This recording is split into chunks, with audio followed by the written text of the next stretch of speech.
Welcome to The Explainer. Today, we're diving deep into the absolute chaos of the recent crypto crash and a radical vision for its future, all seen through the eyes of industry insider Charles Hoskinson. So let's just start with a number. $2.5 billion. Now, looking at that, you might think, okay, that's the market cap of some crypto project, but you'd be way off. Yeah, that's not a company's loss. That's the personal paper loss of just one of crypto's biggest names. It's a truly staggering figure, and it's really the perfect symbol for the entire industry-wide wipeout we've just witnessed. I mean, carpet nuked. That is an incredibly bleak way to describe it. It really makes you wonder, right? How on earth did an industry with so much hype and so much promise end up in a state of, well, total devastation? Let's get into it. To really understand the wipeout, you first have to look at the weird recovery that happened afterward. Hoskinson calls it a bifurcated recovery, which is a fancy way of saying the market basically split into two completely separate realities. And here's where you see that split in crystal clear detail. On one side, you've got Bitcoin. Wall Street and the big institutions finally jumped in, turned it into a proper financial asset, and boom, the price shot up. But on the other side, crickets. The rest of the crypto space, all those innovative altcoins and Web3 projects, they got left in the dust. That institutional money, it never trickled down.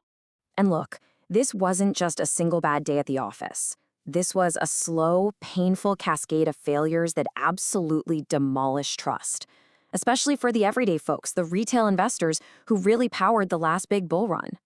Hoskinson kind of lays out this perfect storm of disasters. First, you get the catastrophic implosions of giants like FTX and Luna, which just incinerated billions of dollars. Then, that was followed by a period of super hostile regulation. And just to top it all off, you get political stunts that turn crypto into a partisan game. What was the result? Retail investors were left feeling, as he puts it, totally battered and burned.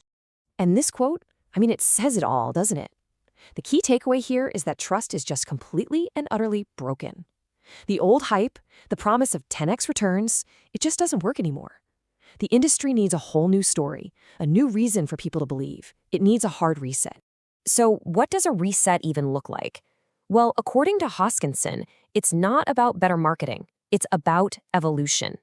To win people back, the tech itself has to get fundamentally better. He argues that we are right now entering what he calls the fourth generation of crypto. If you think about crypto's history, it makes sense. Each generation solved a big problem. Gen 1 gave us decentralized money. Gen 2 made that money programmable. Gen 3 worked on making it all scale. And this new fourth generation? It's all about tackling the final massive hurdles for real-world adoption, making it simple and making it compliant. Okay, so the first pillar of this new generation is just radical simplicity. Think about all the complicated, clunky stuff you have to deal with in crypto today. Juggling wallets, worrying about seed phrases, trying to figure out gas fees.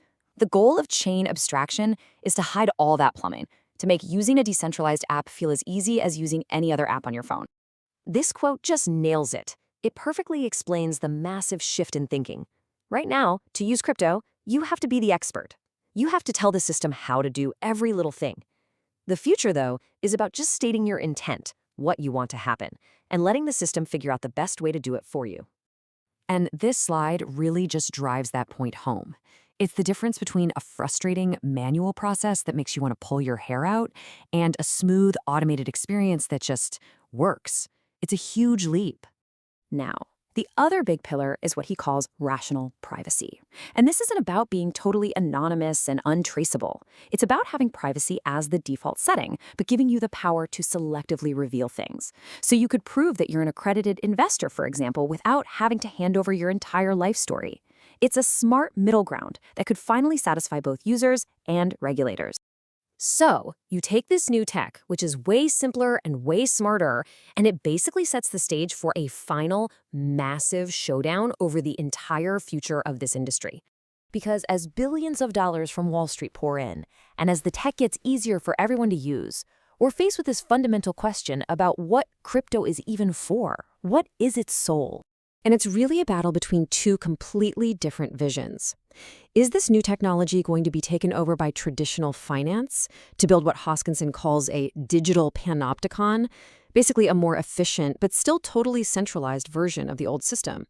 Or will it finally empower regular people and deliver on that original promise of a decentralized, global, and private financial world?